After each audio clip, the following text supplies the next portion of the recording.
Sorry. V'kori v'tchilas ela dvarim ad shma. The king, Parshas Hakel, used to read from the beginning of Dvarim until Shema. By the way, if you guys want to go back to the base marriage at some point, it's, my son has informed me that it's basically empty at night. So it's up to you if you guys want to go back. I'm comfortable here. What? I'd like to stay. Yeah, okay. What's the shiur? Yerushalmi. Yerushalmi. Yeah. All right. Yerushalmi what? Yerushalmi Sotah. Well, do we have another one? We do in the base marriage, but they have good. It's a nice big one. Flip a chair. You're close. Okay. The king at Haka read from the beginning of El Dvarim until Shema. El Dvarim means Sefer Dvarim. Shema v'Yom Shemoah. And the Aser Ta'aser. V'chis Chalel Aser. Brachos Ukolo, Klolos. Atru Gomer is Kulam until he finished Brachos and Klolos. In the Bavli, the Girsa is Atru Gomer is Kula. Meaning until he finished all of Sefer Dvarim. But here it says it's Kulam, all the Brachos and Klolos, which means till the end of Kisisa. Brachos Kohen Gadol Mevarech, HaMelech Mevarech. The brachos the Kohen Gadol makes on Yom Kippur, the king makes when he reads during Hakel on Sukkot. Except he substitutes a bracha on the Yontif for the bracha of the Mechila Savan of forgiving sins, which Kohen Gadol would make when he landed in Yom Kippur. You mean Kisisa, not somebody else. I meant Kisavo. Sorry. Rabbi Avo said, why did they read Aser Ta'aser? So the answer is, Aideshi Yeltzi Yisrael Mishvius L'Shminis. Am Yisrael left the 7th year and entered the 8th year. And during the 7th year, they didn't have to take off Maisrus. So in order to Shakeach some Maisrus, in order not to forget the Maisrus, so they're reminded, ding-a-ling-a-ling, we're reading Parshas Mais, in order to remind you, they have to take off Maisrus. Rabbi Chagai, boy, Rabbi Chagai asked me, Rabbi Yossi. It's amazing Hava meaning here. I'm going to learn like 3 pounds, which is the most Pasha Pshat. Everybody else's Pshat is very difficult. Rabbi Chagai asked for Rabbi Yossi, don't you have to make Havdalah when Shemitah ends? Really? No, it's not really. No, that was the iPhone. You're right. They both show from Rosh Hashanah. Shemitah ends Rosh Hashanah, but it's not an intention of Havdalah. So it's amazing Havamina. But he says, Shemitah is called Shabbos, so therefore there should be Havdalah, right? So Amalei, so he said, no, Kfarhiv to me Rosh Hashanah. The Rosh Hashanah itself, the Yontif, is the Havdalah. I think that what he means to say is like, just like when we go from Yontif to Shabbos, we don't make Havdalah because you only go from Kedusha Chamura to Kedusha Kala, you make Havdalah, but not from Kedusha Kala, Kedusha Chamura. So too, when you go for Shemitah, the Rosh Hashanah, you're not going to make Havdalah. But it's interesting, the Havamina. Really, so of course this is not in the Bavli at all, but the Havamina is that you would have to make Havdalah after Shemitah, so you don't need a reminder, because I may know when they picked up the candle, I don't know exactly that they knew that they made Havdalah, and Shemitah ended. Okay. Changing gears, shifting gears here, shifting gears now, but continuing along the same lines, things which must be stated in Hebrew. Mashuach Milchama, the anointed Kohen, who was designated to speak to the nation, B'shah Shu Medaber Elam, when he used to speak to the nation, B'losh HaGoy Shem Medaber, he would speak in Hebrew. Shneimar, it says, V'yob B'koravchem Elam Milchama, when you get close to the war, Nigash HaKohen, the Kohen goes, Mashuach Milchama, the one who's anointed for this purpose of waging war, V'diber Elam, to speak to the nation. We learn V'diber Elam means B'losh HaKodesh. Umar is going to expand on it. Varmalem, he says to them, Shema Yisrael, Atem Krevim Milchama, you are coming near to war today, Aloveichem, on your enemies. Aloveichem, that's the pasuk. Aloveichem, now we explain it. Aloveichem means on your enemies, Lo Achechem, not on your brothers. Lo Yehuda v'el Shimon, it's not Yehuda waging war on Shimon. V'lo Shimon al Binyamin, nor Shimon al Binyamin, Shem tiplu biyadam yirachmu aleichem, that if you fall in their hands, they'll have mercy upon you. No, this one's for real. If you fall into their hands, no mercy. Okay?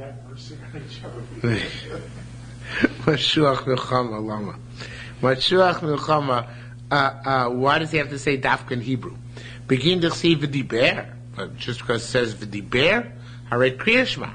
By Kriyashma, Ksiva v'dibarta ba. It says by Kriyashma v'dibarta ba. Pina maris b'chol lashon. We said it any way, any language you want. El gin d'chsi be amira. There it says amira. Haloi Parshas Meiser, Vida Meiser. What about the Parsha Vida Meiser coming to the Kohen every third year and saying that you took care of all the Meiser children for the past 3 years? Harek Siba Amir, it says there Amir, Avinemer, Cholosh should be stated in any language. Now, the Korban Eda says to throw in over here the Gemara from later on. Yes? It says Shema Yisrael, and Shema Yisrael. No, Shema Yisrael could be in English. The Shema that we say Yeah. could be in English. Sure. I thought the first. I thought No, it could be in English. No, it could be in English. Just be properly translated. It'll be changed. Right, you have to have kavanah, but you could say in English. You don't have to say in Hebrew. So now there's a whole. There are many different ways of reading the next piece of Gemara, none of which are 100% satisfactory. In fact, the Or Samed, the Ribaz and Or Sameach suggest quite radical changes here. But instead, I'm just going to go with the good old Korban Eda. It's no worse than any of the other pshatim here. And let's in order to do that, we have to take the last 3 lines and surgically remove them from down below and insert them over here. Starting from Ad Kedun. Okay, you see Ad Kedun? Ad Kedun, Rabbi Akiva, like Rabbi Akiva, might work. Because like Rabbi Akiva said, if you have an extra lashon, shall you dash in the extra lashon. So here you have lashon of diber and the lashon of amira. So it's superfluous, right? The Sameach goes nuts on this. He says this is absolutely insane. How can you say such a thing? Because when does Rabbi Akiva dash in extra language? When they're adjacent to each other. But here it says in one place diber, and the other place it says amar. They're not necessarily as superfluous to shyness. So he mamish changes the whole gears of the Gemara from beginning to end. But what? But let's just assume that even though the lashonis are not right next to each other, like Vayanuvi Omru, like the ones we had in the previous parak, nevertheless, let's assume we can darshan, and that's how the Korban Eda learns it. Work says Rabbi Akiva, who says Lashonis, you have extra Lashonis, they're Ribuyim, they're inclusions. So here, what is it's a superfluous word, and here comes teachers, that's to be said in Hebrew. But Rabbi Shmuel, Rabbi Shmuel holds that they're double language in Tanakh. So here, how do we know that's said specifically in Hebrew? So going back to where we were before, the about 7th line up. Chagai said it's a different Yerushalmi. It says here you come close. And it says later on by Egla Rufa, they should also come close. Just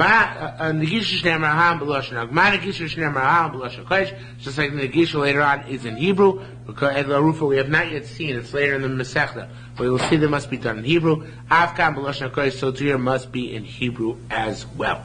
Okay? So alright, Yoshua asks, he also goes crazy on this among the other people who go crazy here, and he says, how can he just propose Gzeir Shava, Eino Dam Dunk Gzeir Shava, and can't keep Lum Wirabah? But we've already seen so many times in Shas that Chazal don't abide by the principle.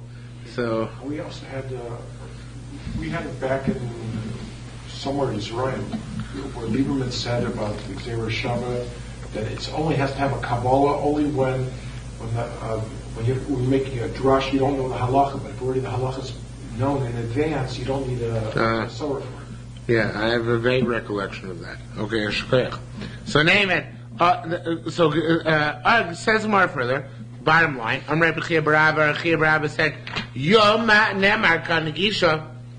The same to say is a different Gzeir of the same ilk. Says Nagisha here, but Nemar Lao, and says Nigash Moshe Lafel by Matan Torah. Hashem Moshe went to the fog, and there, of course, Hashem spoke in Hebrew. None of this is in the Bavli, nor is the rest of what we're going to learn tonight, basically. All of this is Yerushalmi. Says, well, of course Yerushalmi, but it's unique unto the Yerushalmi. Says the Gemara, a new issue. Lo mistabra da ella. It doesn't make sense, the psukim in the Torah, to say that they're in order. Okay? It should be upaktu saretz vos brosham. First, they should appoint the generals. And then it should be the Kohen went to the nation. It says in the Pesukim, first the Kohen spoke to the nation, and then they appointed generals. Well, what kind of business is that? First you organize the army, then the Kohen gives the pep talk. You don't give the pep talk before you organize the army. So it says, the Gemara asks the question, Min du Misakin, it should be, instead of Mandi, it should be Min du, when Misakin has already fixed them up, who mashmalon, you should tell them what to do, this thing. So how can you tell them that before they're fixed into armies? So it says, Mar, Ein Mikra Omer Lao Seder. The pasuk is not said in proper order. Ein Achanami. First they appoint the generals, and then afterwards. What? No, the order could still be good, because what if the generals had to leave? Why appoint someone to be an officer when he's I just built a new house, I'm out of here, you know? The Pashas, that's a good question. But the Yerushalmi doesn't say that. Yerushalmi, I guess, assumes that the generals are dedicated to the cause.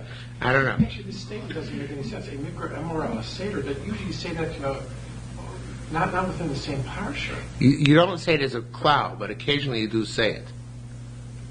It's not a cloud like Ein Mukta Mucha B'Torah, because it's within the same parsha. But here, obviously, we would say that by specific areas. Now, the next few lines also, there's a lot of discussion here in the Mefarshim. I'm going to learn like the Meichal Mayim, which the Aruch HaShulchan, which seems to work the best. Basfar, not Basefer, Basfar on the border, as they leave the border of Eretz Yisrael. At Omar Shoter Shemeh, you say the Mipip Kohen. The Shoter literally in Man, the Hebrew means a policeman, but here means the person in charge of waging the war. Like a lower, I think it's like a non-commissioned officer or something like that. So, Basfar Atama, you say Shoter Shemeh Pi Kohen Parsha. He hears the Kohen saying the Parsha in Hebrew. V'omra b'chol lashon, and he says in whatever language is necessary for the recruits. Obviously, he repeats in whatever language is necessary. And again, going to Aruch HaShulchan, he changed the next two words. Instead of avo ba'arche, he changed it to v'chol marchei milchama, or v'chol marchei. All those marchei milchama, all those who were initially meant to wage the war, but now go home because. What does the Kohen tell them? Whoever falls in certain categories should go home. So all those who go home, they form the supply lines. They bring water and food, and they fix the highways. Okay? So they don't go home. Right, they don't go home literally. They just go back from the front. Rabbi Chagai asked the question. Just like you said, the border, Shoter Shomeya, Parsha Mipi Kohen. The Shoter hears the Parsha of the Kohen, V'omelam B'cholosh, and then translated. V'emor say also, and here again the Aruch HaShulchan strikes, B'krovei HaMilchama, those who draw close to war, in other words, not just at not just at the border, but those at the front, let the Shoter repeat it in whatever language they need to hear.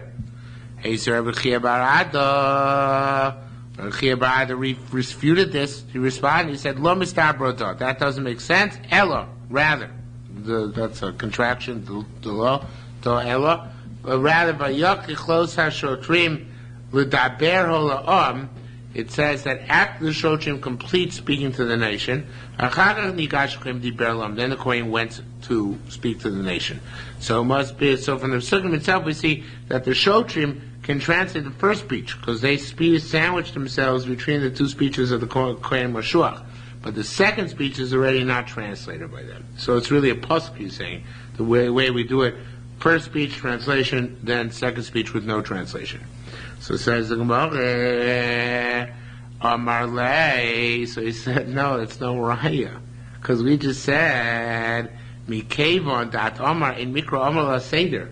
We just said that the whole parsha is not written in order. The whole parsha is not written in order. The fact that it says first that the Shotrim speak, and then the Kohen Moshuach comes back again is no proof, because maybe that second Kohen Moshuach really took place earlier.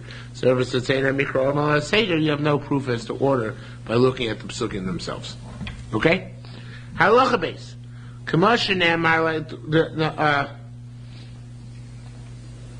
Actually, we stopped mid-sentence before. And now we're going back to say that just like the people you're going to fight against are not like the people in Eretz Yisrael who would have Rachmanas on their brethren. And how do we know that? Kimoshe Nemar, like it says, the people who are chosen by name stood up, and they're singing out for great praise. And they were people from Yehuda who were waging war against Shomron or something like that. So Be'afziku B'Shivya, they held on to the captives. V'chol Marumeim, but all the naked ones, the Bishumina Shalol, they gave to wear from the booty. That was the nice thing about when Yehuda and Shomron fought Yehuda and Israel. However, you guys, you're going on your enemies. If you fall into their hands, they ain't going to have no mercy on you, so you have to fight like tigers. Or maybe Yochanan. Yochanan said, now again, this is not in the Bavli, at least not here, but it wasn't Yerushalmi Trumos.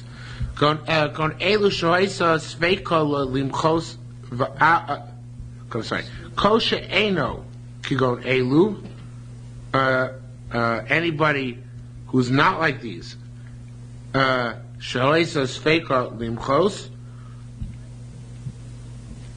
it's a question whether they're going to listen.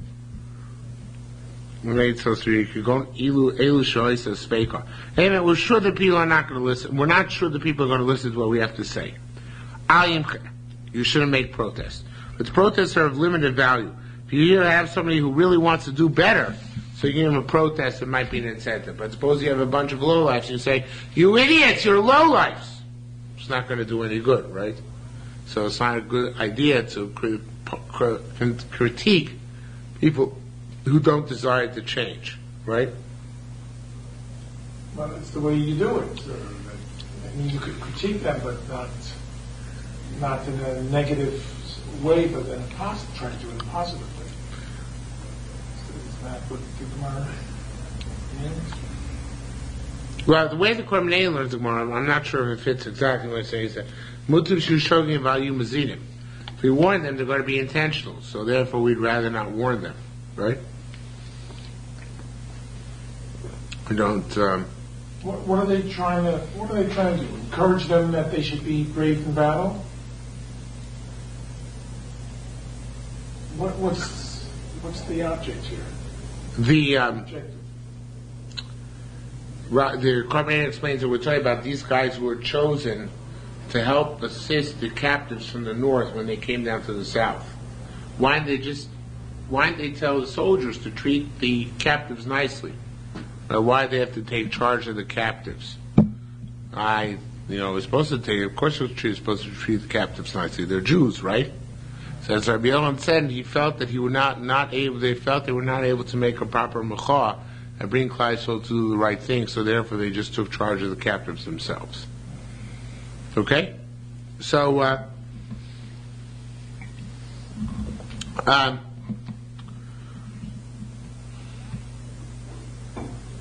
Rabbi Achosher Yochanan said, very well-known Gemara, quoted slightly differently when we quoted, just like it's to say something which will get done, so it's a mitzvah not to say something which is not going to get done. Okay? Alright, Lazar, once we brought that down and bring it out of parallel, but not exactly the same thing. Alright, Lazar, Kishem, Shos, and Taras, Atame, just as it's forbidden to say that the Tahar is, to say Tame is Tahar, Kach also Tame is Tahar, so too it's also to say it's Tahar is Tame. Okay? It works in both ways. You can't be too machmir nor too meko. Rabbi Yochanan said, if a question of Allah comes under your hands, very strange Gemara. I'm sure we had in Trumos, so I didn't really notice how strange it was back then. If the Allah comes to under your hand, and this is Shaila and Hilchos Karchim or Hilchos Trumas. They don't know what to do with this crop, with this produce that you can, which you found. in Lisrof, to burn it right away because it's assumed to be Tameh, in Litlos, or to leave it around because maybe someone will tell you it's a tar. So he says, L'olam hevi ratz achar asreifo, always run after fires. Now, he was not a pyromaniac, contrary to what you were thinking. However, rather, interesting concept. She'en l'chol chaviv yoytze b'atar is nothing more precious. It'll be miparim hanisrafim, from bulls which are burnt in the service of Beis Hamikdash, usir hanisrafim, and goats which are burnt in the service of Beis Hamikdash, v'hein b'sreifa, and they are burnt. So you see, if you have something, what? If you see that you have something holy, you should burn it, right? The question is something holy, you should burn it as well. So it says the Gemara. Yes, you're going to need the akas. It's very old. It's very holy. That's right. Rabbi Yossi boy. Rabbi Yossi said, no, there's no comparison. L'meidin davar shemitzvos l'shem mitzvos l'kan midavar shemitzvos l'kan. By the parim and Yisrael, all that stuff, it's supposed to be burnt. That's the mitzvah. To burn something without the mitzvah, what's the impact? So if you think about it, it's really very Litvish Hasidish distinction. With the Chassid said, we see in Teichet burning is halik, so therefore we should burn here too, regardless of what it is. The Litvak says, you can't just burn. It's got to be halachically indicated. Halacha doesn't indicate burning Safek Truma. Right? Halacha indicates burning Parim and Yisrael and Zirim and Yisrafim. So Safek Truma, you don't have to burn it all, you can dispose of it some other way. But nonetheless, the Chassid in this machlokas here, and I don't mean this to respect very badly, I'm Chassidim Horvitz Nagdim, there are no Hungarians here, but, so he's saying that if it doesn't fit then you can't really, make it part of the mitzvah, which doesn't really pertain to it. Okay? Is that clear? Okay? Just thinking, Well, the Chassid sees everything in the world as holy, as having some spark of kedusha. right. Well, that's not, but that's more than it. So I wouldn't go that far. All right. Says more further. Well, this is part of the speech that they said, the Kohen Mashiach said. This is also not in the Bavli. Your heart should not be soft. Al tiru, do not be afraid. Al tachbzu, do not be hasty. V'artaratzu, and do not be taken aback. Mibneim. Your heart should not go soft. Mibnei tzachal asusim, because of the braying or neighing of the horses, and v'tichzuach charavos, and the sharpening of knives. Al tiru, do not be afraid. Because they clashed their shields. B'shivas hagagasim, and there are many legionnaires coming out at you. Al tachbezu, and do not make haste. B'nei kol across, despite the fact that you're blaring trumpets. V'al tartzu mibnei kol tzvacha, and do not be tremble before the loud shouts. Ki Hashem Elokechem olech lilochem. Hashem is going with you. Lilochem lochem imoivechem, to fight with you. Lo sheeschem, to redeem you. Hey, boim, they come beneath Chazbos Adam with the might of human beings, flesh and bones. Vatem boim beneath Chene, you're coming with the victory. Shall makom. Shamakum of HaKadosh Baruch Hu. Plishtim bo v'nitzchon Shabbos. So look at an example. The Plishtim came with Goliath's. What's the English translation for? No, that I know. For Nitzchono. Literally means victory in Hebrew. But here it means, his effort. Right? They came with Goliath's effort. It's more than it means. It means like his flourishing is like his dramatic display. Isn't that Or and could be. All these are more or less approximate. Could be. So it says in Maya Sofa, what was his end? Shnofa B'charbo. He fell on the sword of Cherub. He fell on the sword. Vein. I got a good word. Attitude. Right. They got attitude. What's an attitude? Oh, yes, it really is his attitude. He had an attitude. Right. In modern slang. Yeah, but that doesn't translate the word yitzachim properly. You're right about the theory, but not the practice. Okay, my assumption of a he fell on his sword. Vein of Limo and the good pleasing fell with him. Ava atem ein atem ke, you're not like this. Elokeh Hashem lokechem olechem imochem lo sheeschem lilachem lachem loivechem to fight your enemies lo sheeschem to save you. Zemachne Aron, and now the Yerushalmi or the Mishnah actually throws in some total non sequitur that the Aron is saving you. Okay, we're going to discuss that. And didn't they know the pasuk a little barachov, that would fit him perfect? Yeah, they didn't choose all the psukim which they could have brought down. You're right. Ksiv. Now we're going to dash a pasuk in Tehillim. It's very strange drasha, but what can I do? I don't write them. I just say them over. Ksiv megune minoga negdo avav avaru, from the brilliance opposite him. The clouds passed. Okay, this is about a war which Baruch Hu wages. Keneged, this avaru corresponds the not avaru, the avav. First name possible is avav. Yeah, so avav, because they kick up a cloud of dust, the dust. That corresponds connected to Miyoshlem. It corresponds to their cavalry corps, right? Because don't be afraid. Noga Hashem, your brilliance of Hashem is going to eliminate. What's the matter? What's that? Avyo? No, I looked it up. Yeah. It's Avav, yeah. It's clouds. Sorry, I did look it up. I would have said that without looking it up, but I did. We looked it up, Jasper. No. Pasuk Tehillim. Chas v'sholom. Ignore that. I haven't been embarrassed like that in a long time. All right. When's this tape available? Not for another 10 years. See if it says, Minoga negdo avav. Connected to Mishra's corresponds to above the clouds corresponds to the clouds of dust raised by the cavalry. Avaru connected akitim shalem. This corresponds to their many soldiers. Kitim is kitos, right? Groups. Barod, the pasuk goes on. You're just quoting words from the pasuk. Barod, Hashem comes out against their barod. What's their barod? Literally means hell. Connected balitzroya shalem corresponds to their catapults. They're ballistic. Balitzroya is the same word as ballistic, right? So they're ballistic missiles. V'gachale,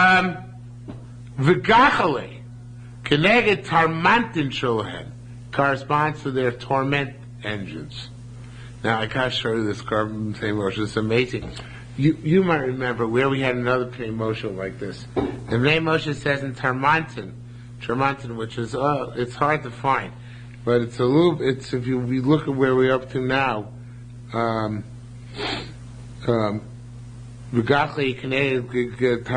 You look up just one line from that Pnei Moshe, you'll see it more or less. Tartamta. You see that? You see the Pnei Moshe, very fine pen. It says, "Avodim hanetzunim." It's stones which are placed bekones soleles in a jet reed. V'niz rokos, and they're cast out ideo esh by fire. V'neft, and the neft, whatever material that is, mashadolik betochan, which burns in them. They came, and through that abonim yoitzes bekoch, the stones come out quickly, and go to a distance. What's the Pnei Moshe describing here? A gun, right? A cannon or a gun. So he's saying that the pasuk in Tehillim is talking about the tormenting, connected tormenting. That means don't be afraid of their guns. We had a Pnei Moshe like that, an anachronistic Pnei Moshe. Do you have any recollection of that? Where the Pnei Moshe typed up something with only some interpretation which could only have been known in like 18th century Europe. I forget exactly what it was, but he had one like that once in front of Bnei Moshe. So here it's the same idea. Bnei Moshe is taking possibly about guns. So I'm not sure. Does it mean that Bnei Moshe didn't know that guns were a recent invention? He was so totally bereft of historical knowledge? I doubt that. I assume what it means is that the Bnei Moshe was saying that B'Nevuah, that pasuk is referring to guns sometime in the future. That's what I assume it means. Anyway, there are other interpretations here that the Korban says about some form of burning oil. Not all types, because then we have immediately afterwards Aish. What do you want to say? No? I was just thinking that, probably think, no, forget it. It's good. Okay. Not worth it. Eish keneged haneft shalem, that's to do with their oil. Vayarei mishamayim, Hashem caused thunder to come down on them for the heavens. Keneged lapidim shalem, which corresponds to their torches. V'yitain kolo, Hashem will give His voice. Keneged kol shalem, corresponding to the sound of their horns. Vayishlach Hitov, He sent His arrows. What are the arrows of HaKadosh Baruch Hu? What arrows does HaKadosh Baruch Hu have to send? Lightning bolts we have separately. Say Barak. Actually, it's it's coming up Barak. It's a few lines. So I looked in Targum Yerushalmi. The Targum Yerushalmi says that Chitim represents Memre, His word. So He sends His word among them, and He causes dissonance, discord. He sows discord among the foreign troops. So that's He sends His chitim. They're not physical chitim, but rather spiritual chitim. Okay? Vayipitzim, He scattered them. Mulam Mitru Fasim, He scattered them.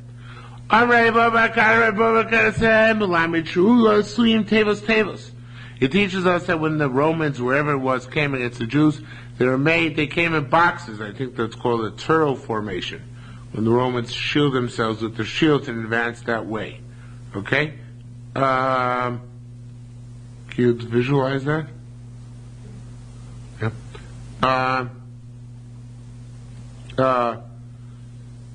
So he says here, Tavos.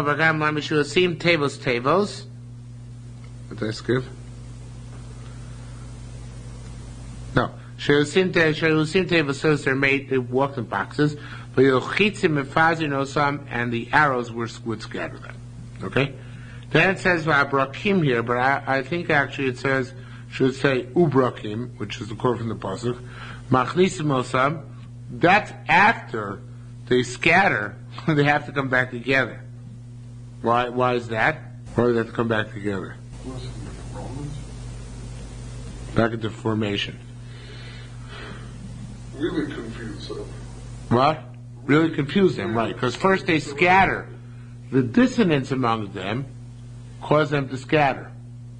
But then the fright causes them to combine together. And in the meantime, they'll get totally confused and discombobulated. Okay?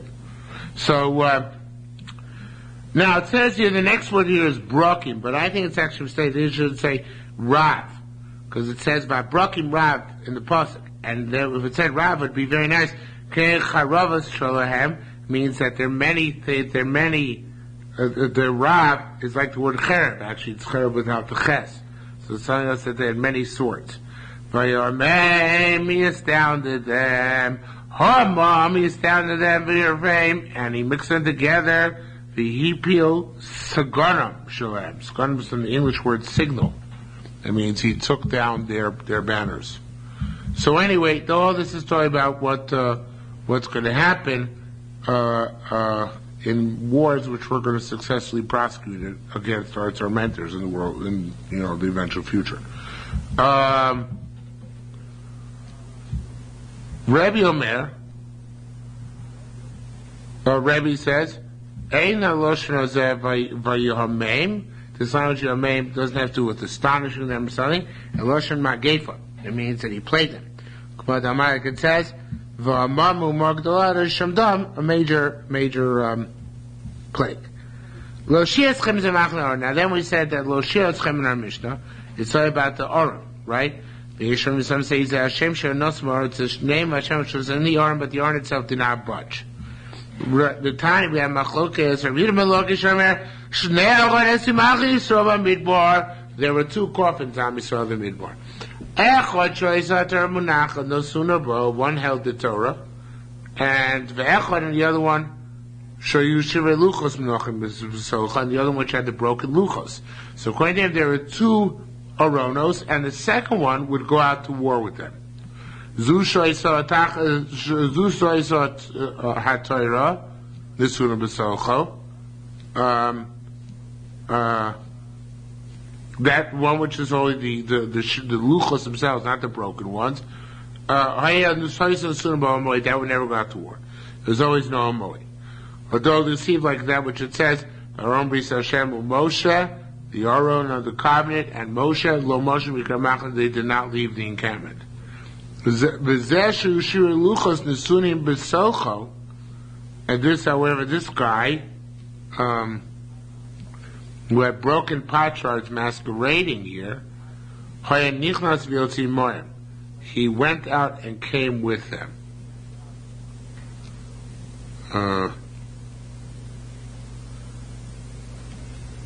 Not he. Sorry. That Aron went out and came with them. The Aron which had the Shivei Luchos went out to war with them and came back home. If you all agree in Melakish are two Aronos. And the Aron which stayed put was the one which had the Luchos. The one which had the other accoutrements of the Beis HaMikdash, that's one which would go out to war with them. Okay, is that clear? And you said something about broken potsherds. Yeah, I meant to say broken Luchos. Sorry. The one which had the, I said, I was dozing off when I said that. So, Shira Luchos Menachem, Don, have you ever experienced sitting in the shiur where a Margaret shiur falls asleep while he's giving a shiur? I don't think so. Standing up at the stander? only a year. Anyway, but what I meant to say is that the broken luchos were in that order. So now he meant Zusha again. Zusha is on the Torah. The Sunnah B'Soch went back a few lines. So that's all my boy. Although see what says, our own piece of Shem Moshe Lo Moshe Machad, they never left the camp. B'Sesher Yeshiva Luchos, which had the broken luchos, not bar charts. The Sunnah B'Soch Nichas Yotzi go out and come back to them from war. For Abba Amar, but it says Echad was one Aron. Upamachas Yotza, and one time they took it out, they muffed it. Bimei Eli Nishba, and it was Bimei Eli, and it was taken in captivity. Kalim Esayel Rabbanon. It's a riot to Rabbanon for the post says. The Plishtim, when they said, "Oh," when they saw the order, they said, "Oi, mi atzin miyada Elohim ha'eleh." Who's going to save us from this authority or this God? More than they so stand, what they've been fighting the Jews for generations, right? All of a sudden, it's a secret weapon. So it says the Gemara, yes, milat lo chama min yameir. According to the Rabbanan, they never used to take the Aron out. The only time they took the Aron out was this time. So now they got frightened when they saw the Aron, right?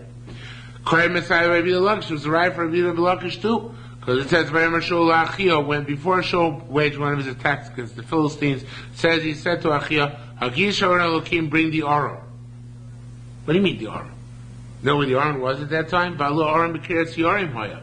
The Aron was back. The Aron had been returned from the Plishtim, but was in Kiryat Yorim, Abu Ghosh, right? Telstone. Okay. So, Telstone is Abu Ghosh. So in any event, so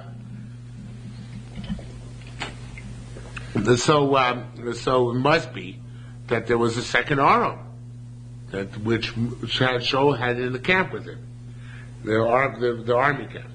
Says the Gemara, "My Avli Rabbanon, what Rabbanon Taka do with this?" They say no. This Aron was a different kind of Aron. It was the Aron which held the tzitz. It was a functionary Aron. No, which held the tzitz, and he says here in the Moshe, the Choshen, the ephod, it held all the accoutrements of office more than the accoutrements of the Aron, right? So as it says, Hagish Shalai Tzitz wanted to have the tzitz, so then he eventually would ask the Urim B'Tulim what's going on. Here's another proof. Rabbi Lakish. It says, "V'Aaron Yisrael v'Yehuda Yoshim b'Sukkos Uriah Chiti refused to go home to his wife Bathsheba because he said the Aaron and Israel and Judah are all in tents, put tents out on the battlefield. I'm going to go into Bathsheba. So obviously the kasha is, if there's only one Aaron, the Aaron stayed home in Zion. It didn't go out to the war fields at this point. Ma'avli Rabbanan, so what do Rabbanan do with this? So they say, what Uriah meant to say is that my general and the soldiers are out and bivouacking in the field in tents. And the Aaron is in a tent in Yerushalmi. It's interesting, there is halacha brought down, we don't pass this way, but as long as the Aaron is not in its place, you're also in Tash Mishamita. So it could be Uriah held that until the Beis HaMikdash is built, he's also in Tash Mishamita. I don't know. It's kind of strange. But name it. But he's saying, Lonina Beis HaBechir, Uriah said, here, they're in a tent out there, and the Aaron is in a tent over here. I can't go home to my wife. Didn't start. Oh, yeah. We should let you go away because you get away with that because your name is David. Okay, we should need last photos. Sorry. We should need last what's the Aaron with the Knisa? This is a famous one. This is in the Bavli as well. It's Bavli and Basra, not in Yerushalmi Sotah. Mishizar wants your put the Knisa. Nidas Imotz Tzeres Hamon. The container Hamon was put there. Utzloich Hashem Mishcho, and the oil, the plate carrying the oil for anointing. Umakoshan Aaron's stick, rod, U'Perachav and its flowers, U'Shkedav and its almonds, Va'argos and the Bakshe Shiva Bilishtim, which the Philistines gave back Asham as an atonement to the God of Israel. Migdal who put all the stuff in Nisa, Yoshio the king. Why became a Shirosh? Because it says he saw it said, Yerech Hashem Hashem will take you as Malkicha and your king into Golus. Hador D'chsiv. So he said, forget it, I don't want the Aaron to go to Golus. So at that point he put in the Kniza, and it says that he told the Levim, Hador D'chsiv, is that what he says? Vayim Levim, he told Levim, Hamavinim will understand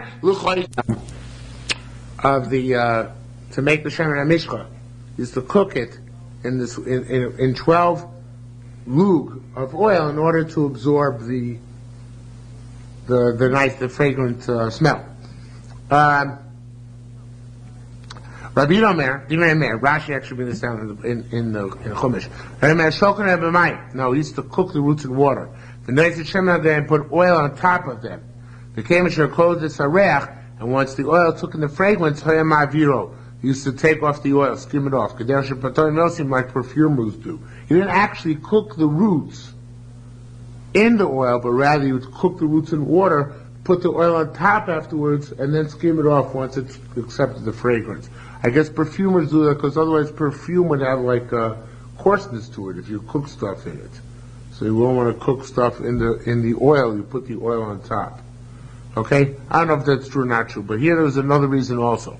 Says the Gemara first. How do we know that you have to put it in Gniza? And not and that's why you should do it, because there's a Siva Sisa, so Shem and Mishchas Kodesh, you should make the oil, and Yezeli Dorosechem, it should be for me from for all generations. Tan Rabbi Rabbi Loyamer, Shem and Mishchas Shasa Moshe, the Shem Mishchas Moshe Me'edegma Midbar, Maisa Nisim Nasabo Midchil, so it was miraculous from beginning to end. Shem Midchil Loyabal Shtema, Asar Luke, it only had 12 Luke, Shem and Zayis Hin. In lasuch boes haitzim, if you wanted just to rub it on the wood of all these herbs, lo emas wouldn't suffice. Alachas kama, how much more so show urbolea that the fire evaporates. Haitzim boim that gets absorbed into the wood. Fayur balas gets absorbed into the pot. Yet nevertheless, we men nimshuchu from this oil were anointed on Mishkan, the Mishkan v'chol kelim and all of its vessels. Hashulchan v'chol kelim. Hamanor v'chol keleh. Men nimshach harabanav kol shivas v'eloin. They were on those 7 days of vestment. Men nimshuchu kohanim dolim malachim from it. The kohanim dolim malachim were anointed as well. Melech, period. So no, it's not actually period. Melech b'tchilato Mashiach. The king initially requires Mashiach, the first one in the house.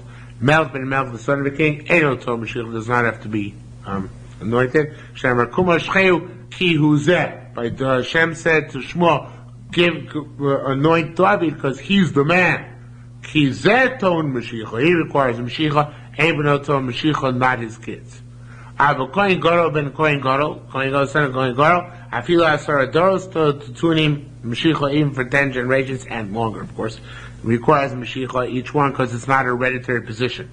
Nevertheless, after we did all those Mashiachos with it, V'kulo Kayim Lasi Level, the miracle is that it all remains extant to the world for when it's eventually revealed. All 12 Lugar, they're still there. Shemar says, Shem Mishchas Kodesh Yez Zeh, Zem Gematra's 12, will be leader of Zechem for all eternity. So he holds that also it's a miracle that they cook the herbs in the oil. It's not even enough to rub on the herbs, but it's a miracle. It's an ace, because Baruch Hu made one ace that it was constantly replenished itself. So he made another ace that was able to cook the roots, Sounds such a kasha. Some rabbi, and we could have shot him a couple of weeks ago, I forgot who it was. That august source of absolutely true Torah knowledge. It said that Kohen Gadol is inherited. It's preferable to give a position to the son if he's worthy. That's not, there's no automatic right to it. Okay? Same thing with Rabbonos. Says more further.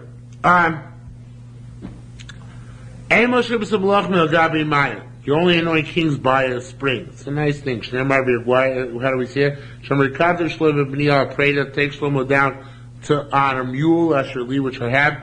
Take it to the Gichon spring. We just said you don't need to anoint. Oh, what is going to say? Anoint him there. So the Kakoyim and Asa Navi Gomer. You don't anoint the king, son of the king. Because the machloikas with who? No, Adonio. Shlomo's Adonio. We name my name Shlomo, name Achloku Shal Adonio. First back Malachim. Yoash was anointed Neataya, I think it was his mother, or his aunt, who was disputed with him. Yehu mibnei Yoram. Yehu was anointed because of Yoram. Says, whoa! Lo king, see, it doesn't say, Kumar Shcheu Kizahu, anoint him. Zeto Mashiach, and we dash this, kings from the house of David require anointing. They Malchus wrote to the Mashiach, and Yehu was from the house of Israel, from the upper kingdom, right? Ella rather scratch him. The substitute Yoachaz was anointed Yoakim Achim, because Yoakim's brother Shagam and was 2 years older than he was. Ask him, well, wait a minute. That doesn't make any sense either. Yoakim and Yoachaz were two of the last kings of Israel. They were at the very end. So there was no oil anymore. V'lo Yeshua Gnazo, didn't Yoshio put in Gniza, and he was before them, right? When they were anointed with Shemin Afarsim, which, by the way, an extinct oil. We no longer have it anymore. We no longer have true persimmons. But those persimmon oil, that's what they used at that point. Just with a couple more lines. You only anoint kings from a horn. Anointed from a kli cheres. This is from the Muhammad the Potshart thing here. Because their malchus broke down just like a potshart thing breaks down. Supposed to David Shlomo nimshchu min hakeren, anointed from a horn. Shehoisa malchusan malchus kayemes. Their malchus was eternal. Ein moshchin kohanim melachim. You don't make kohanim into kings. Amar Yehuda Duntari al Shem lo yasu Shem Yehuda. The kingship should not deviate from the Shem of Yehuda. Amar Chivrad al Shem l'man yarich yomim amamlachto. He should have a long stay on his throne. Who ubanav, he and his kids, the first king, Beker Yisrael. And Maxi Basay, what does it say after that? Lo yeh konim alim chelik. So we make it a smichus. It says, this guy made king, but not Kohanim and Levim, they don't have a portion in the kingship, so it's like Kohanim should not be anointed to be kings, and we will stop here. This contradicts the picture by Reuben's. Where's what? Who are they anointing there?